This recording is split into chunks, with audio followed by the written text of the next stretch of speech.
What's going on, everybody? It's Joe back from the Acceptable Casualties.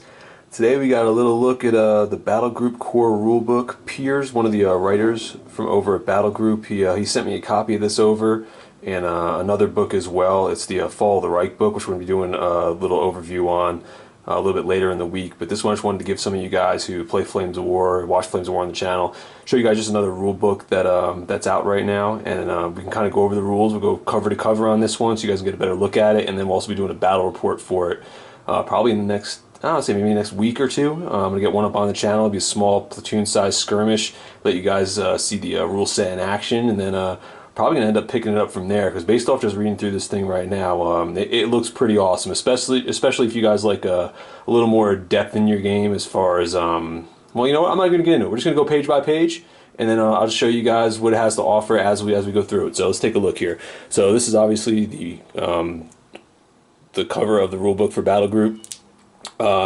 In this book, this is the updated one, so they have a list for this one and a little miniature campaign for the 12th SS against the 3rd Canadian in Normandy. So they have like that built into the book. I think in the older book they didn't have that option, so we'll go through that as well as a little bit later. So let's open this baby up and get a better look here. Alright, so this is obviously just the art on the inside of the jacket.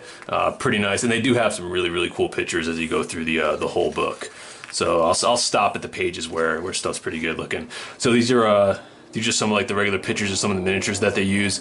The game is built for 20 mil or 15 mil, which is kind of nice. So when you see some of the pictures in here, pretty much everything I think you see is going to be in 15 or 20 millimeter across the board.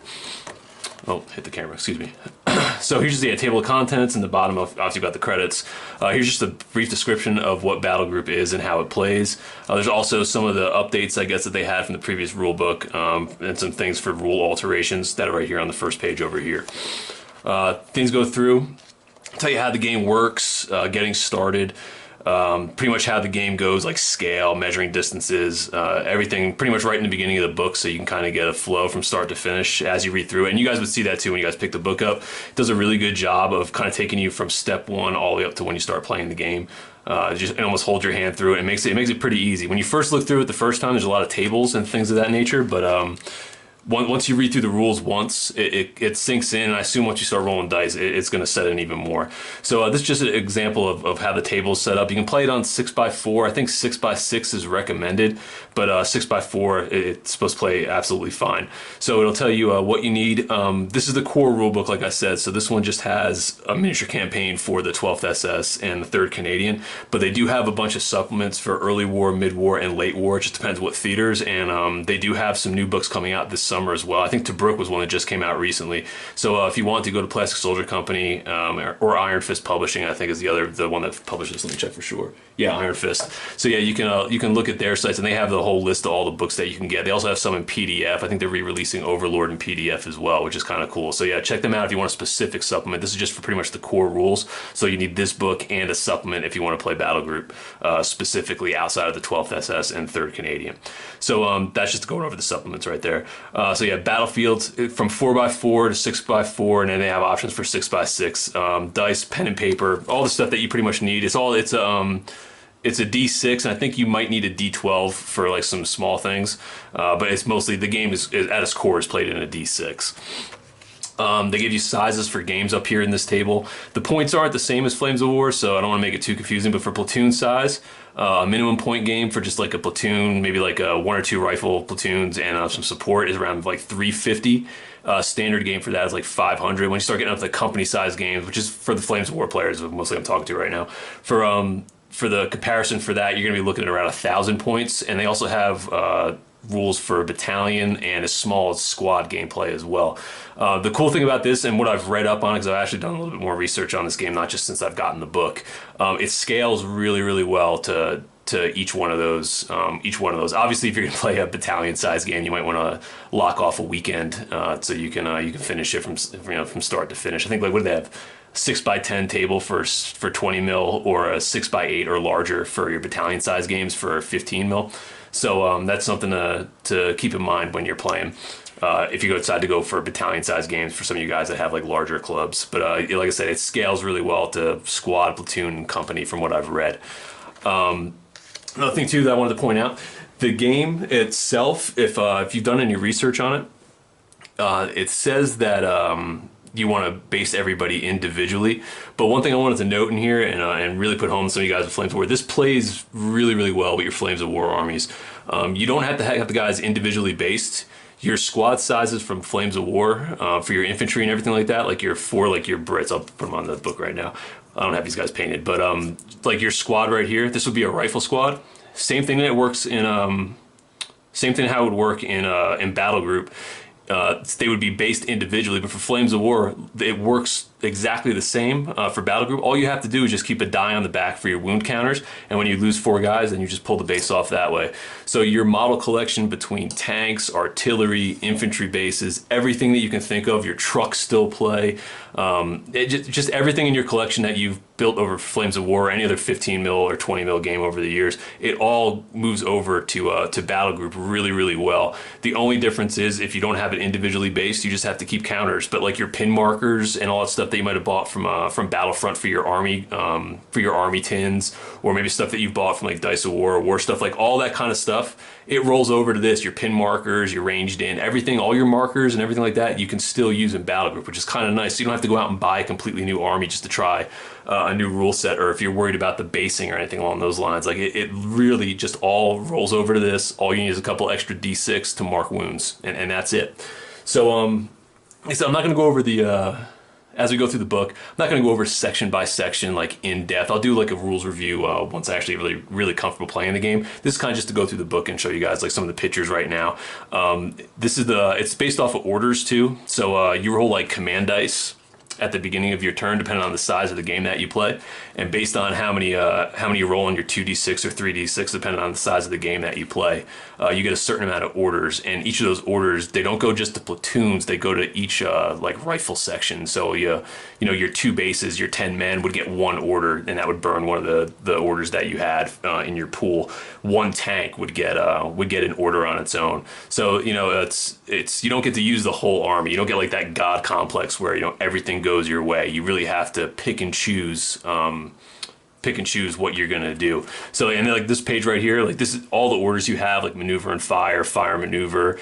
You can go like double time, you just open fire. Like there's all different sorts of things you can do in this. You can even hold some of your orders for some of your platoons, and they're called reaction orders. So it's like ambush fire or a reserve move for reaction order. There's other things that you can do where you can use your action on your opponent's turn. So if you wanted to maybe protect a pinned down unit, or if you wanted to hold like an MG42 over a wide open field and just wait for that opportune time to fire at an infantry platoon coming across, you can totally do that. You have the options with these orders. But like I said, you don't know how many you get every turn because it's a random dice roll. So you might be swimming in orders. You might not even have enough units to hand out all the orders that you'll have one turn, and then the next turn, you roll snake eyes or something like that. You better be really selective and put some thought to who's gonna be getting orders on the table. So that's if you like the unknown and a little bit of chaos in your game, this is gonna be like right up your alley. So some other things in here like movement. The way the movement works, it's pretty similar to V3 as far as your vehicles and go. Things maybe go a little bit slower as far as it, but all it is off-road and on-road. And when you go through terrain or anything like that, it's a D6 roll with a modifier to your movement. You'll see that when we go over the rule book in total. But yeah, so that's the thing. But as your core, like your infantry moves 5 off-road and on-road, and then your vehicles are roughly like they're in their own profiles. But then like everything else is usually like between 5 and 10 on the roads, and then the tanks and trucks are going to be a little bit faster. But yeah, they have rules for aircraft and a whole bunch of different things in here. Same thing like entering buildings, and like I said, there's a lot of rules in here, and it looks a little overwhelming at first. But honestly, once you read through the book and get a chance to kind of dig into some of the tables and charts that they have in here, it seems like it would be pretty easy to pick up after you rolled the dice a couple times. For the firing ranges, way longer firing range than what we're used to playing. Like I said, rifles for your regular rifle teams, they go 30 inches, and obviously the longer you shoot, the less accurate and harder it is to hit. But yeah, they have rules for like rifles, submachine guns, light machine guns, different rate of fire, like auto cannons, anti-tank guns, your tank guns, long-range tank guns. They have all the howitzers, but it's pretty much the bigger guns is what you'd expect. You can reach across the table to pretty much hit anything. It's not like a 24 or 32 inch range. And like I said, that's over here for, they have rules for suppressing fire at range. So yeah, if you have if you want to suppress units and keep them pinned down as you maneuver through the table, they have rules for that. Units get saves based on their cover, not just like a 3-up just because you're infantry. It matters where you are on the table as far as like being in terrain or out in the open. They have options for aimed fire, so if you want to, instead of just suppressing them, you want to open up and try to kill some people. They have rules for aimed fire, obviously, because that's going to be a bulk of what you're going to be doing. There's all different sorts of modifiers to hit as well, depending on what your range is, what kind of gun that you're using. There's a whole bunch of different things in here, and sometimes you have like MG34s, MG42s, or heavy machine guns, anything along those lines. You have a certain amount of guys dedicated to working that, and as those guys get injured, I believe there are effects in there that might knock down their rate of fire or how effective they are on the battlefield. So that's kind of one thing in here, and I think it's a little easier to note that stuff when you're playing with single bases, but as long as you keep your army list and keep a reference of what it is, you can keep track of that pretty well with the Flames of War bases. The rifle teams will be easier, but I know like some like the MG42 teams or the Maxim machine gun teams, they usually have 4 guys on the base, unless you model them with just 3. So but for this game here, they're usually like 2-3 guys. So that's something you just have to keep track of a little bit when you play. But after you do it once or twice, it'll just end up being second nature for the most part. So yeah, here's some more stuff. They have advanced rules for close combat fighting in buildings, night fighting, yeah, like all sorts of stuff. They give some rundowns on how the weapons work before you actually get into the rule set. What else do they have in here? Yeah, I mean, you have options for aim fire as well, where you can fire some of your AT guns and some of your tanks. You can either use high explosive shells or you can go with regular armor piercing rounds. And what's kind of cool about that too is with your vehicles, your tanks, you have a limited amount of ammunition, so you'll need a supply truck in your list if you end up spending all your shells. If you want to keep plugging away with those Tiger tanks, you're going to have to keep a truck nearby to keep loading them up in there, because you do have limited ammunition, so you really have to pick and choose your targets as well as what kind of ammunition you're using. High explosive will obviously shred your infantry and any foot soldiers out in the field, and your AP will make a difference in who you're shooting at tanks. So you get to kind of play with that a little bit, which is kind of cool. I think it's a nice option having like an ISU 152 be able just to drop a round into a platoon and do some serious damage. And then even if they fire off at a tank, like it'll still be effective, but the ability to shred a platoon on its own with the IS 152 just with a high explosive round, I think it gets you into the game a little bit more. So here they have like AP rounds. They have a whole table down here for armor piercing. It looks kind of crazy at first. I'll be the first one to admit it. When I was looking at it, I was like, oh my god, like what is this madness? But it's really pretty simple. So on the top row they just have what your armor is. It starts off with soft skinned, and then the higher the letter is, it goes from O all the way down to A. A is the best armor that you can have. O is the worst armor you can have outside of being a soft-skinned vehicle. So all it has on the chart is you find out the strength of whatever gun that you're shooting, which they have profiles that tells you that. So if you're shooting like a strength 7 gun, and say you're going to try to shoot at something that has N front armor, which is not very good, on a 2d6, all you need to do is get a 3 or higher, and you're either going to destroy that vehicle, or you're going to at least pin them in the worst case scenario. So the only thing you're going to ever totally biff on is going to be double ones, for the most part. Obviously there's some stuff where if you shoot like a lower strength gun at a high strength armor, you're not going to be able to do anything. But for the most part, down the table, with a lot of the guns that are going to be in the mid-range for your tanks, Shermans will be able to take out a King Tiger with like a really, really lucky roll. Like there's nothing that's going to be, that I've seen so far, there is probably once I dig a little bit longer, but there seems like there's not like that magical tank or armor unit that you can put on there that nothing's going to be able to punch. Like you'll always have the opportunity, for the most part, to be able to take out that big cat or take out that Pershing with whatever you have on the table. It'll take some really lucky dice, but for the most part, you're going to be able to do it. So that's kind of just like some of the stuff right there. For assaulting tanks, they have rules for your anti-tank grenades. Here's a better look at the profile. The way it goes too, it's a 45 degree I'm sorry, it's a 90-degree break. So for your front, side, and rear armor. So it's like the X through the middle of your model, and that's how you decide what's front, side, and rear. For the vehicles as well, you're going to have a profile for your movement, your armor, what kind of guns you have, how much ammo you have as well. And then down here, you're going to have stuff for the weapon on the vehicle. So that's pretty cool. That's broken down, and there's actually reference cards that are built into the back of the books that you can pull out and use for the armies that are in this book. I'm not sure if it works like that for every book. I don't think it does as far as the tear-outs go. They do have profiles for all the vehicles based on the supplement that you buy, but this one actually has cards that you can tear out and use as reference on the table.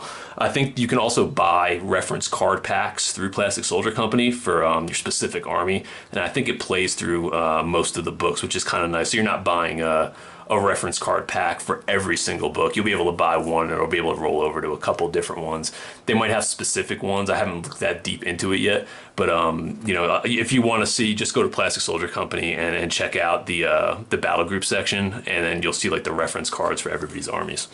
Some of the other stuff in here, they have indirect artillery fire. The cool thing about this too, which is kind of nice, is they have for when you build your list, you have options for on-table artillery and off-table artillery, which is pretty cool. So obviously if you take off-table artillery, you don't have to have the models, which is nice from a consumer's point of view, but the downside is for the game purposes, you don't have that unit on the table, so you're spending points on something that's not affecting your company morale in a positive way. So you'll have less of a battle rating pool to choose from. We'll get into that a little bit further as we get into the book. So you do have options for off-table artillery and off-table units. Here's some of the morale stuff over here. So like I said, there's tables for this. So if you take casualties, you have to roll for morale. If you're pinned, if you have like, I think it's more than 50% strength, then you'll be pinned. But once you hit below 50 and you take casualties and you roll low on this table down here, that's when you can start losing. You start losing tanks. Your units can rout, stuff like that. So it's pretty cool. You also have, which is kind of nice too, is if you take a morale test, and I think is if you pass it with a 6. I forgot, I have to read into it a little bit more. If you pass it with a 6, you go, you get a Beyond the Call of Duty test. So like your guys, you know, get like super heroic, and then all you have to do is pass a roll based on whatever your unit's rating is, and you get a free action on the spot. So you can be getting just smoked by the enemy, and then you pass one of these morale tests that you have to take with the 6. You have the option at that time to react. So you can either break off and get your guys out of there, or you can go for that, like, you know, that heroic hoorah charge and try to take a position. So it's a pretty cool option. You might be getting smoked, but you know, sometimes things go your way, and you can kind of work with that on the table. This is the battle rating system. Now, based off what I've read, and some of you guys actually play this and might be watching this, you know, like I said, feel free to correct me. This is literally me just going through the book right now, looking at it completely new. I've gone through it like once or twice, but I mean, like, I haven't had a chance to play with it yet. So this is me looking at it the first time, actually talking about it. As pretty much what most of you guys are going to be looking at this for the first time. So any of you veteran players that are watching this or want to chime in on some stuff that I'm getting wrong, maybe some stuff I'm just like glancing over that might be a pretty big deal, please feel free to leave some stuff in the comment section, because I'm going to be learning this, and as I learn, I want to try to take some of you guys along with me so you guys can learn it as well. So the battle rating system, when you guys end up building your lists, you're going to pay for certain units, and when you get those units, they have like a battle rating score on them. And that's pretty much, that tallies up based on what units you buy. It goes up and up and up, and that's like your company morale. So, you know, if you say you spend like, you know, 500 points in a game and you have a battle rating of like 40 points, we'll say. I don't know if that's exactly what it'll be, but we'll just use it as an example. You have 40 points in your battle rating. That's your company morale. So you need to lose that many points throughout the game until your guys are going to break.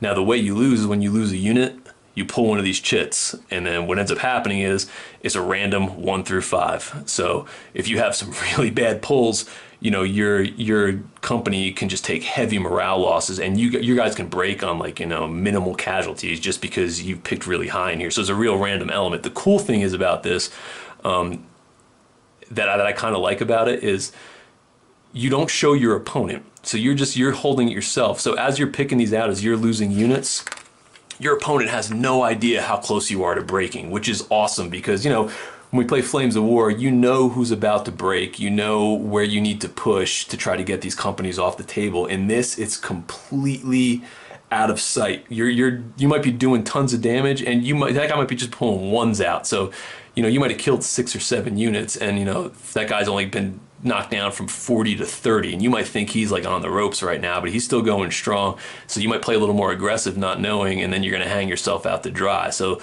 you have to kind of play cautiously because you don't always know what you're getting into, which is pretty cool. I kind of like that element in the game. The like I said, that chaotic randomness that you're not really privy to what's happening with the other guy for the most part.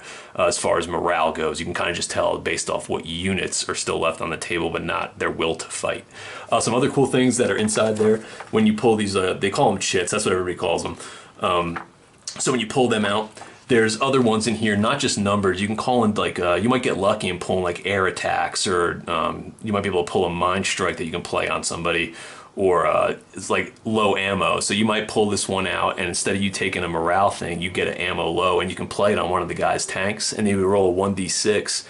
Based on the roll, that guy's tank might be completely out of ammo now. That might have been like his last round he just fired, or he's almost empty, or if the dice don't work out for you, then the guy's he's full on ammo and it's not a big deal. So everything that you pull out of the hat when you lose a unit doesn't work against you, but it looks like it's like almost like 90% of the time it will work against you. But every once in a while you're gonna get that little glimmer of hope in there, as far as like an airstrike coming in, or you have to be on the call of duty, or there's other options in there to kind of help you get back in the fight if you end up losing a unit, which is pretty cool. Over here they have special rules. For the special rules, it looks like they're built into the units that you pick up. So like there'd be like communications, bridging, or some of the ones over here are like elite, engineers. Each one of the units that you buy when you build your list, they're gonna have a couple special rules in there, so you're just gonna have to reference back to see what they are. But it almost plays kind of like Flames of War, similar. Like some units have special rules, some don't. The one thing I did notice is there aren't special characters in the 2 books that Pierce sent me over. I don't know if they have special characters in some of the other campaign books, but they do have things that you can add to your tanks. Let's say like for tigers, you can buy like a 1 basic tiger, and then maybe you want to have this elite tiger guy, like a Whitman or something along those lines. You can buy another upgraded, like I think it's like a tiger ace. I think it's the same thing, or it's just an ace. You can buy that, and it gives your specific tiger some bonuses. So there's still ways that you can kind of build a little bit of fluff if you want to make a certain character. And like I said, this isn't a tournament rule set either. I don't think I hit on that earlier. This is more like a narrative kind of pickup game with your buddy, or set up for a campaign. And you can do whatever you want, because the games that you're playing are just between you and another person on a table. You don't have to worry about these rules really conforming you to a certain style of play, which is kind of nice. It's pretty wide open. Like I said, it's not built for tournament play. It's built for like just for your regular narrative pickup games with buddies that you want to go out and have some fun with, have some chaos, and everything's not on the rails, and you don't have complete control of what's happening on the table. And if you're into that, or you're looking for something like that, like this might be right up your alley. I know for me, like I do like competitive play, and this rule set probably wouldn't work inside that kind of venue because of the amount of randomness in it. And I think for that, like I would still play Flames of War for tournaments, but for just pickup games that like I play with Vin for campaigns or anything like that, like this rule set really seems to really mesh well with that kind of gameplay. So if that's what you're looking for, definitely worth looking into. And like I said, if you don't have the money to drop for a rule book right now, I'm gonna start putting battle reports out for this stuff and getting a little more in depth. So like I said, just take the ride with me, and you guys can see if you guys like it or not while I'm trying to figure out what my feelings are on this rule set as the dice start to fly. So yeah, as you can see, there's tons of special rules in here that I was just flipping through right there. And I think each book, they play off of this core rule book, but there's also smaller rules, like special rules and things like that in each of the supplements as well that pile onto this based on what theater that you're playing. They have, like I said, rules on aircraft here, which is kind of cool too, because I think the aircraft, you get random loadouts. So like say you buy like an IL-2, they're not flying in every time with cannon rounds, rockets, and bombs. They're out doing other things as well. So by the time they get to your section of the battlefield, you might not be getting bombs in the arsenal, or rockets, or maybe just cannon rounds. So like I said, you don't have the full arsenal. It's going to be a little bit random. They have rules for your anti-aircraft. The AA in this, it looks pretty tight. I kind of like having my quad flax and all that kind of stuff, and the range that they have on the battlefield, not just for AA, but for shredded infantry or light armor. I could see me using those guys a lot when we start playing. Excuse me. They also have a section here for battlefield engineering, which is awesome because the Pioneers, I like the Pioneers in Flames of War a lot, but I always felt like they were missing a little something as far as like depth to what they were. Like they were great at anti-tank, dropping minefields, barbed wire, doing that kind of stuff. But in this, you have the options. You can blow up buildings. You can bridge rivers. It's pretty cool. I mean, you can repair. There's options for repair vehicles and vehicle recovery for stuff that gets blown up. They have the Goliath for like the remote control demolition vehicles. Like, I mean, there's like a bunch of like little cool stuff in here where if you want to get a little bit more out of your war game, you really can get it in this rule set. Not this is just me reading through it the first time, but it's pretty awesome. Like I said, like for me, I like counting the rivets, and this is kind of right up my alley as far as that goes. They also have some alternate rules here that you don't have to use in the basic game. Unless you have to like just agree with your opponent, or just if you want to add a little more flavor. They have like advanced street fighting rules for like urban combat. Fighting inside buildings and collapsing buildings. Same thing with like night fighting they have here. They also have rules for refugees. If you want to fight in an occupied city, or maybe you have a battle with some people fleeing a city and you guys are fighting on the roads going up to it, there's options for that there, which is kind of cool. They also have winter rules for frostbite, deep snow, extreme cold is affecting your vehicles, like ski troops. There's a bunch of cool stuff in here that you can totally theme your games around. Another thing that I liked in here too was the missions. I think counting through this, like the basic game missions, I think there's like 10 or 12. It's somewhere in that wheelhouse. And they all focus on different stuff. So like this is like the recce screen one here. So you'll end up starting off and you'll have your recce get on the table first, and whoever has more recce ends up winning the deployment, so you get to go first, and all your units start off the table. So you have to roll at the beginning of your turn like a d6 or a 2d6 depending on the size of the game you play, and that's the amount of units that you have creeping in from reserve every turn. So your recce early on in the game seems like it's going to play a really heavy role in this particular mission, as far as holding the ground that you've gotten in the recce moves early, or trying to grab certain parts of the table as your forces are coming on to reinforce what your recce has already moved up and taken hold of. So each one of the missions in here, some of them have options for objectives, and the cool thing with objectives too is like you don't take one and win the game. You have to take all the objectives to win the game, or you have to break the person's company with that battle rating that we talked about earlier. That seems like the two ways that you win these battles. So you can totally neglect objectives and just hold one and focus on gunning somebody down, but if they're able to take that last objective off the table, it's game over. So it's a little bit of management as far as how do you want to do it. You want to try to break that company, or do you want to try to take all the objectives, or go for a balanced approach and see what opens up first? So it's kind of cool that you have those options in here as well. What I do like as well is like a lot of these missions, they're very different. Like they have a very different and distinct feel as far as some of the games that are played. Like they have some set up for like high grounds, or like taking a bridge. Like there's just a whole bunch of different ones in here, and each one feels different. And I think the way you have your list is built as well will make a big difference to how the games play out as well. So they have some of those in here. They also have stuff for urban assaults. Some of the other missions, I think Breakout is another one. They have some special rules in those, and each mission also has special stipulations and rules and how things go. They also have weather too, which is kind of cool. So if you roll on the weather table, you might not get any air support because of overcast or bad weather or anything like that. And each mission, well, not each mission, but some missions do have special rules that apply to that mission.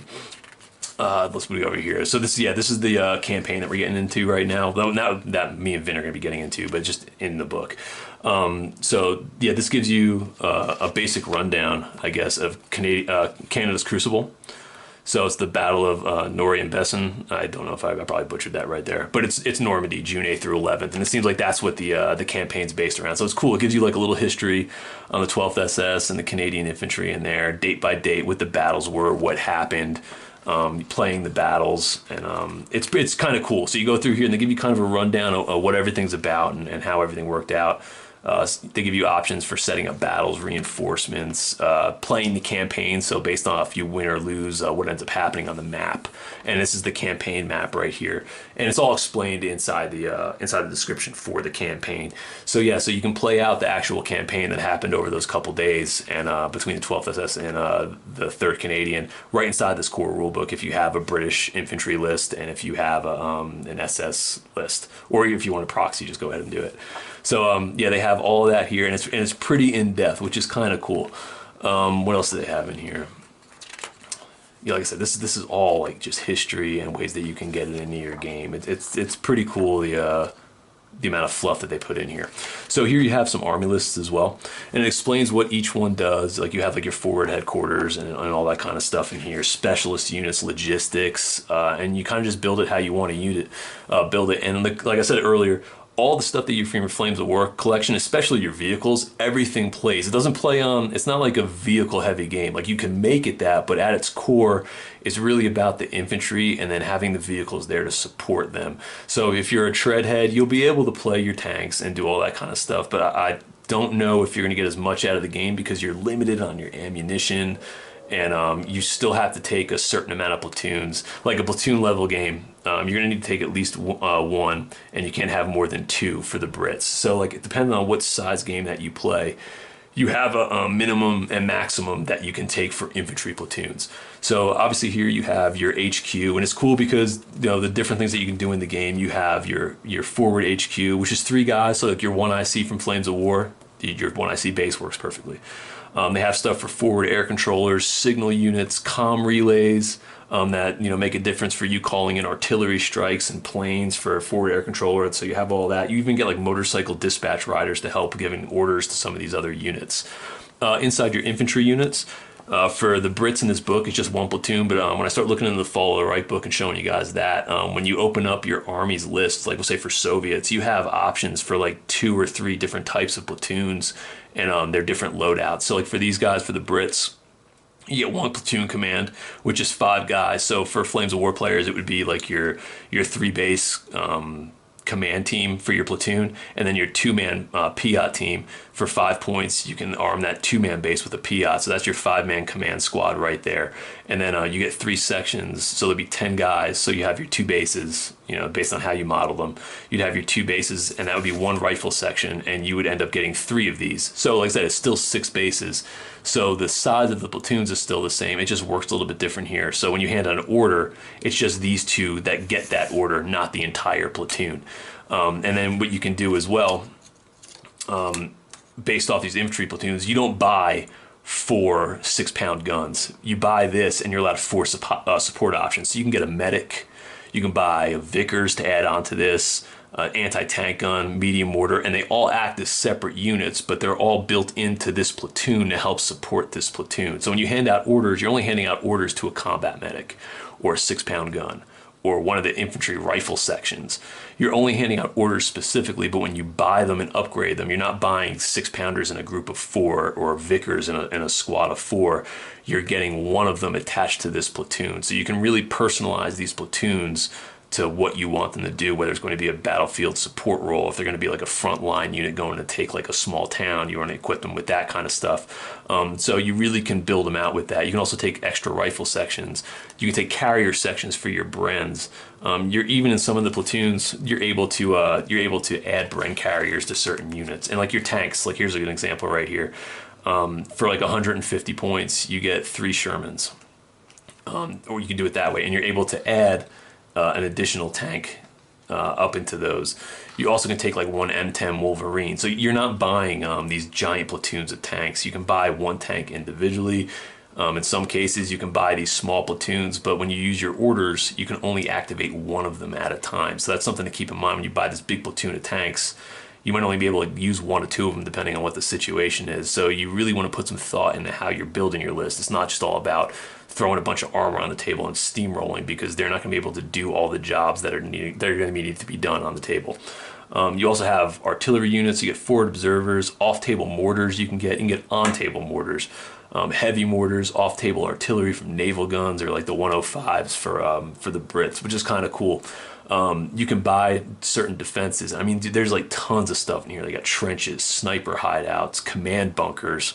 You still buy your barbed wire and minefield. You can get machine gun dugouts, anti-tank ditches. You get an off-table 17-pounder where it has like a 30-inch range from the edge of your deployment area off table, and you can just plug like 1 round in there to kind of keep some tanks at bay. Is it effective? Nah, I don't know if it's effective. Is it point effective? It doesn't seem like it is, but if you don't have a lot of AT in your list, you can definitely have it there to help support your infantry instead of going out and maybe spending extra points to go get a tank. You might just want to have that 17 pounder back there to kind of protect your back line, and it might be a little more cost effective compared to buying some of the bigger stuff. They also have some reconnaissance units here, so you can get snipers. You can add a spotter to them to extend his range. You can buy individual armored cars, and these are all the Rekha units that make a difference early in the game. So if you have more Rekha on the table, you get to go first.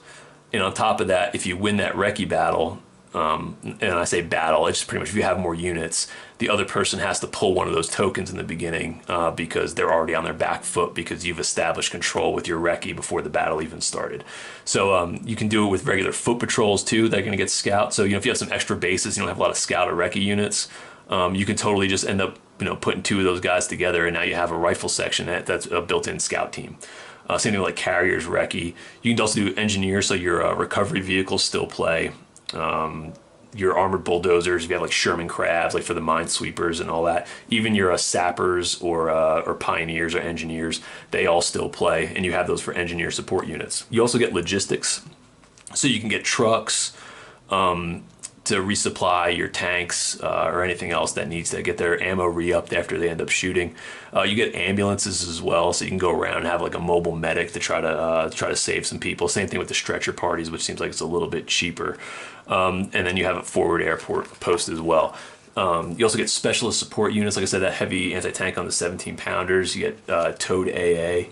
There's a whole bunch of stuff that you can do, like fire support missions, artillery. You can do time strikes based on a turn in a certain section of the table. There's so many options with you building your lists. And the cool thing is for those of you who like doing a little bit of research and maybe building an actual historical list, you can, and like I said, this is for tournament play, so if you abuse it, it's you and your friend, you and your friend are going to be abusing this on your own terms. It's if you want to play like a historical themed game, or you really want to build like this really good narrative game, you can piece all these different toys together and you can build these awesome lists that really fit into the games that you want to play instead of just plucking them out of a book that has certain things that you're allowed to play in it. Like say just the Flames of War book, like a lot of those lists are great, don't get me wrong, I absolutely love it, but you also have some parameters that you can't play to, or some of the lists that work with the books, they may have extra units in there that might not have been there historically or something like that. And this book kind of gives you the option to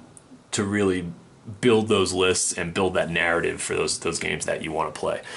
These are the options. Like I said, this is the 12th SS. Same exact thing for the Brits. Obviously, the equipment's different. Some of the upgrades are different. Like their Armored Panzer Grenadier platoon, like they have much more than the Brits here, but that's because they're Germans. I mean, you have upgrades for MG34s, 42s, different half tracks, all different sorts of stuff that you can add to these platoons. So obviously, the Germans still have more toys to play with, and that really reflects here inside the lists, and you get all of that when you go through here. And it seems like each one of the books is really geared toward the theater and what you can bring out. This is just, I said, the 12th SS against 3rd Canadian and the Core Rulebook. So that's what you're really working with right now. Let's see here. Yeah, some of the more of the pictures in here. These are pretty cool. I kind of always liked the way that these looked in the book. Okay, and then here's just some of the campaign scenarios. So it's kind of cool too. I like this is they give you a little overview of not only the deployments and all that stuff, but kind of how to set up your table and really get that battle set up underway. And it takes you under all the stipulations and special rules. It also gives you, if you want to play it like super historical, what the forces are, and they're not always totally balanced. Like this one, like the battle rating for Canadians is 20 guys, and only 2 officers. But for the Germans, it's 35 battle rating. So like they have a much higher advantage here in the morale. And that's kind of cool. They also have, like I said, and every battle has its own distinct feel to it when you play this. Like this one's like, it's just a Panther platoon taking on a whole bunch of Canadian. You have like infantry and AT teams and 6-pounders. So they're not balanced because, like I said, we didn't set up in I can't think of a war where anybody was like, okay, how many guys do you got? Well, let me bring the same amount of guys and let's figure this out. For these missions, it's definitely not a balanced thing, which is kind of cool because if you're on, like I said, if you're on your back foot before the game even starts and you pull out a victory, there's a little more enjoyment than that, than just winning a fair fight. And don't get me wrong, I like to win any game that I play, but there's always it's always a little bit sweeter when you win the ones that you're not supposed to. So yeah, so there's a whole bunch of missions in here so there's 4 of them. They also have like I said, they have the in-depth lists and some optional reinforcements for some of the games. This is the last one. So they have 4 of those missions with options in there if you want to make some variables as part of your game. And in the back of the book right here, this kind of just goes through all the armored vehicles that you would have in the book. And if you look here, it's like, this is all the Shermans, Wolverines, Dingoes. It gives you their armor, their movement, what special rules that they have are going to be in this row right here. This is their armor. They have open top, and this is like their arsenal that they have on the side, as well as how much ammo they have. And that's usually just for the big guns and tanks. It seems like when you're working with machine guns or infantry troops or like AT guns, like 6-pounders or Pack 40s, it looks like you have unlimited ammo for that. But once you start working into the to the tanks and some of the vehicles with the actual big guns, you're gonna have to manage your ammo. Or if you don't want to play that, you just throw that out the window and you just take it as is with like unlimited ammo. So yeah, so they have, like I said, rules and everything for all the vehicles that are in the book, and then it also has all the rules for all the different guns. Excuse me, going from your mortars all the way up to your heavy naval guns that you can get for support fire.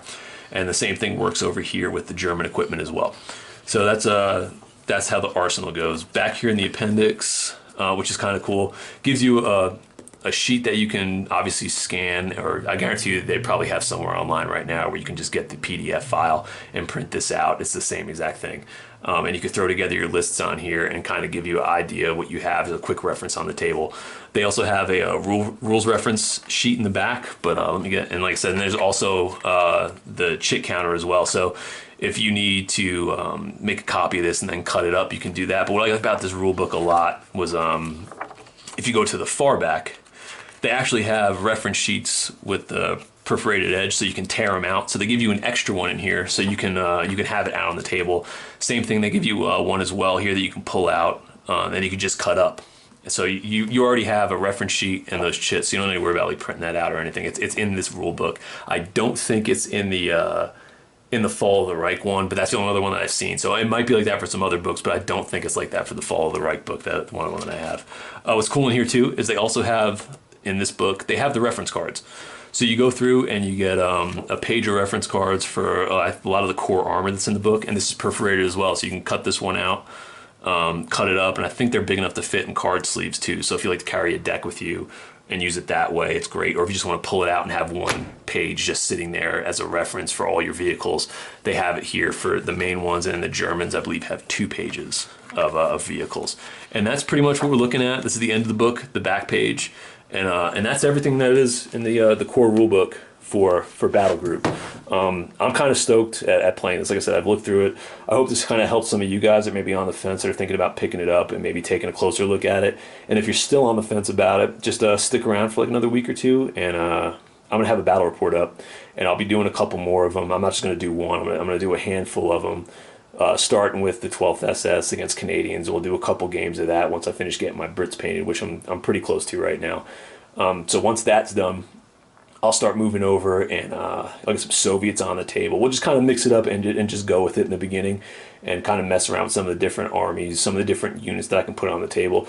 It might not all make sense. I mean, like I said, I might have some supply trucks one list, medics another list, just to play with the different units to kind of give you guys a feel of what you can do on the table. So thanks for watching. Leave some comments. For some of you new Battlegroup guys, like or subscribe so you guys can keep up with what we're doing on the channel. It's been nice talking to you all. If you got any ideas as far as this kind of stuff goes in the future for Battlegroup, just drop me a line. I'll catch you guys later.